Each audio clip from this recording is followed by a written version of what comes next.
ठीक है नाज़रीन, अगर हम अगली में बात करना चाह रहा हूँ, देखें ये अगला जो है हमारा अगला है कॉन्कैटिनेट। ठीक है, तो ये फार्मूला क्या, ये फंक्शन क्या करता है कॉन्कैटिनेट, इसको मैं आपको समझाने की कोशिश करता हूँ कि अब फॉर एग्जांपल देखें मैं यहाँ पे लिखता हूँ सबसे पहले मोहम्मद और स्पेस एक लगा दिया मैंने, ठीक है, अहमद और फिर एक स्पेस लगा दिया और कर दिया खान, ठीक है, और एक स्पेस और लगा दिया। ठीक है, अब नाजरीन कराम देखें अब कॉन्कैटिनेट का काम क्या है। मैं फॉर एग्जांपल इस वाले सेल में आ जाता हूँ और इज इक्वल टू डाल के लिखता हूँ कॉन्कैटिनेट।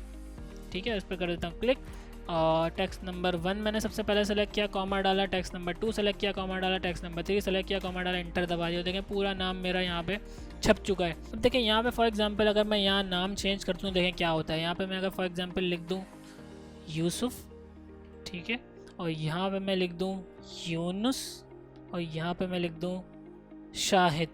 ठीक है, तो आप ये देख सकते हैं कि अब इसी एक सेल के अंदर, क्योंकि ये फार्मूला लगा हुआ था उसको फार्मूला लगा था कॉन्कैटिनेट का, तो उस फंक्शन की मदद से ये पूरा लिख दिया। ठीक है, तो ये ज़्यादातर यूज़ होता है आप अगर कोई फार्मूलाज कोई ऐसी शीट बना रहे हैं जहाँ पे वो अगले शीट पे उसका पूरा फॉर्म फिल होना है और यहाँ पे आपने कोई ऐसा फॉर्मेट बनाया हुआ है कि उसमें जब फिल करें तो अगली शीट पे पूरा उसका एक फॉर्म फिल हो रहा हो, यानी फिनिश फॉर्म फिल हो रहा हो।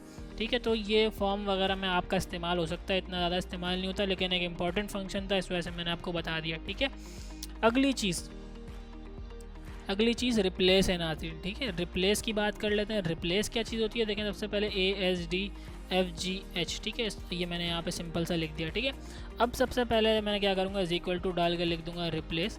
ठीक है, रिप्लेस जैसे ही मैं डालूंगा तो आप ये देख सकते हैं ओल्ड टेक्स्ट। ठीक है, ओल्ड टेक्स्ट क्या है, ये ओल्ड टेक्स्ट है। ठीक है, इसको मैं कर दूंगा कॉमा। कॉमा के बाद मैं इसको बताऊंगा कि मुझे स्टार्ट कहाँ से करना है। ठीक है, अब फॉर एग्जांपल देखें ये 1 2 3 4 5 6 कैरेक्टर है। ठीक है, अब मैं चाहता हूँ कि ये जो है 6 तो हैं टोटल, लेकिन ये 3 से शुरू हो, यानी रिप्लेस हो 3 कैरेक्टर के बाद से।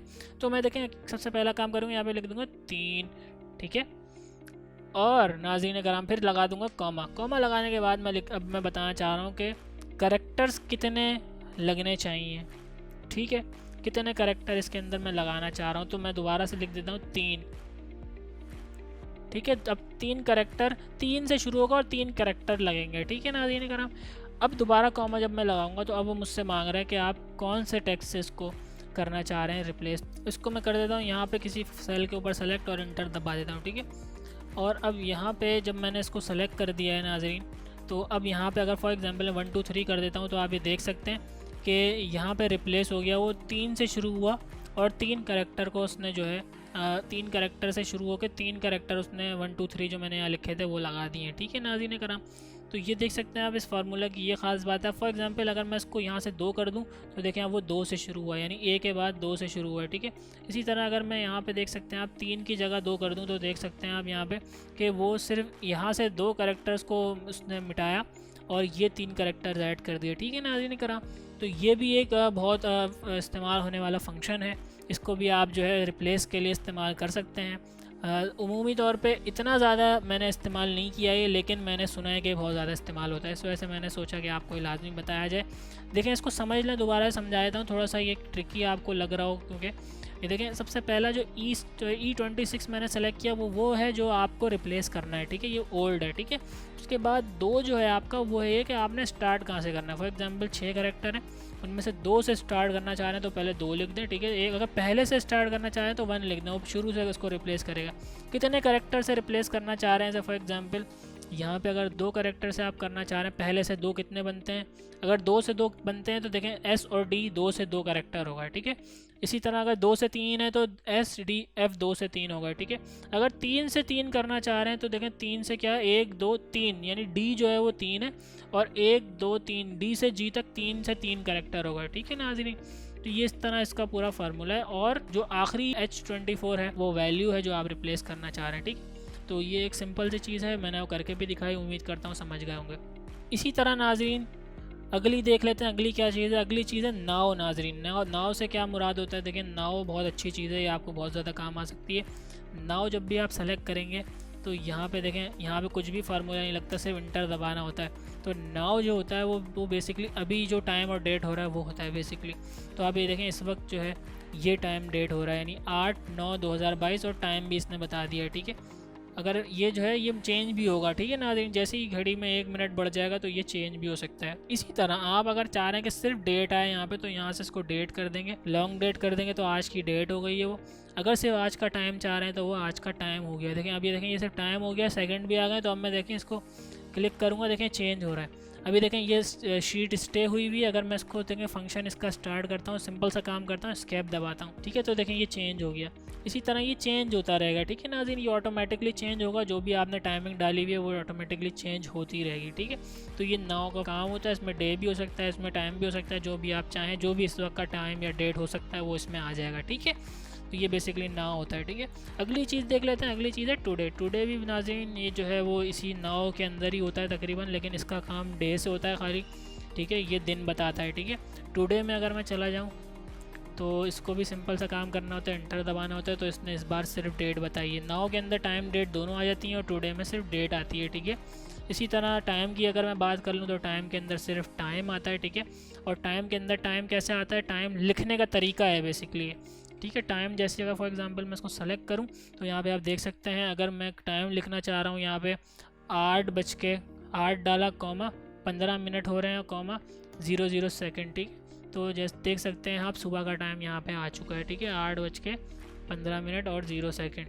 तो ये एक टाइम लिखने का एक तरीका है, इसको आप इस्तेमाल कर सकते हैं। इतना ज़्यादा इस्तेमाल होता नहीं है, लेकिन आपको समझाने के लिए बता दिया, ठीक है। अच्छा नाजरीन, अब सबसे इम्पॉर्टेंट चीज़ मैं आपको बताने जा रहा हूँ वो है इफ़ की कमांड, ठीक है।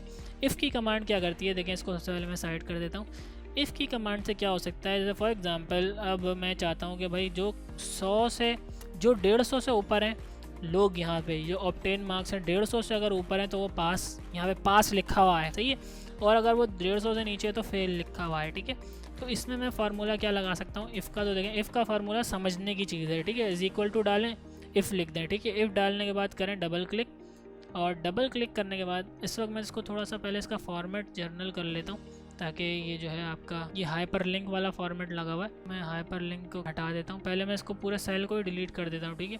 और यहाँ पे एक नया सेल ऐड कर देता हूँ और उसके बाद यहाँ पे मैं फार्मूला लगाता हूँ, ठीक है। इज़ इक्वल टू डालता हूँ, इफ़ लिख देता हूँ, ठीक है।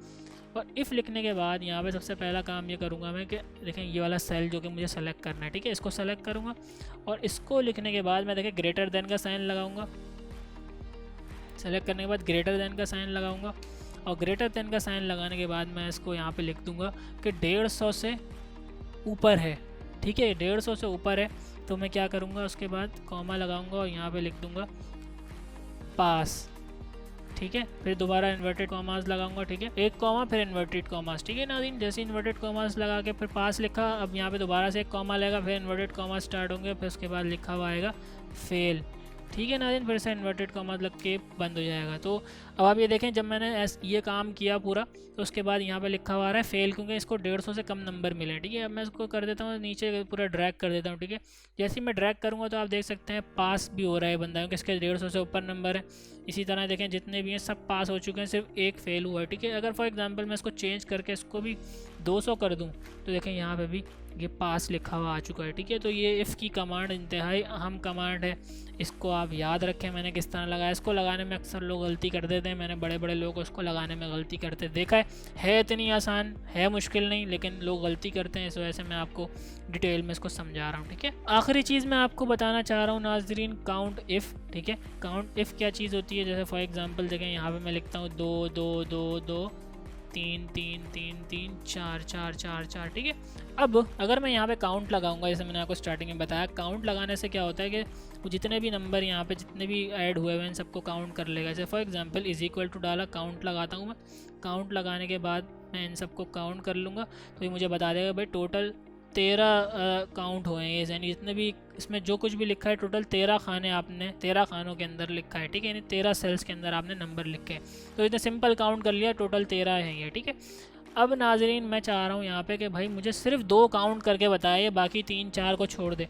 तो यहाँ पे लगता है काउंट इफ़, ठीक है, इसको मैं काउंट इफ़ कर दूंगा। देखिए काउंट इफ़ ये वाली कमांड है, ठीक है। इसके अंदर सबसे पहले क्या होता है, देखिए काउंट इफ़ जैसी मैंने लगाई, सबसे पहले कर दूंगा रेंज सेलेक्ट, और रेंज सेलेक्ट करने के बाद लगाऊंगा कॉमा, और कॉमा लगाने के बाद लिख दूंगा 2, ठीक है। तो अब देख सकते हैं यार यहाँ पे इसने बताया कि भाई इस पूरी रेंज के अंदर 2 जो है वो 5 बार आया, तो देखें ये 5, 1 2 3 4 5, तो इसने बिल्कुल सही बताया। फॉर एग्जांपल मैं 3 को भी 2 कर दूं तो देखें वो 6 हो गया। तो काउंट इफ़ इसीलिए लगाया जाता है कि आप जो है इसको जितने भी नंबर जो आपके स्पेसिफाइड नंबर हैं उसको काउंट करना चाह रहे हैं एक रेंज में से, तो आप निकाल सकते हैं करके। ठीक है नाज़रीन कराम, तो ये जो फार्मूलाज़ मैंने आज आपको सिखाए हैं यही एक्सेल के सबसे इम्पॉर्टेंट फार्मूलाज़ होते हैं, और इसी फार्मूलाज़ को ड्राइव करते हुए आप बहुत ही अच्छी शीट बना सकते हैं, वो अपने रिक्वायरमेंट के हिसाब से। देखिए आपको फार्मूला लगाना आना चाहिए, फिर उसके बाद रिक्वायरमेंट इंसान की अपनी खुद की होती है कि उसको किस तरह फार्मूला को इस्तेमाल करता है। तो मैंने आपको हर इंपॉर्टेंट फार्मूला बता दिया है और बिल्कुल डिटेल में बिल्कुल एक एक चीज़ मैंने जाके बताई ताकि आपको समझ में आए। तो लिहाजा मैं उम्मीद करता हूँ कि आपको समझ आया होगा। अगर नहीं समझ में आया तो मुझसे कमेंट बॉक्स में रब्ता ज़रूर कर सकते हैं, मैं इंशाअल्लाह ताला आपको जवाब ज़रूर दूँगा। इसी के साथ अपने मेज़बान मोहम्मद अहमद ख़ान को दीजिए इजाज़त, मिलते हैं नेक्स्ट क्लास में। अल्लाह हाफ़िज़।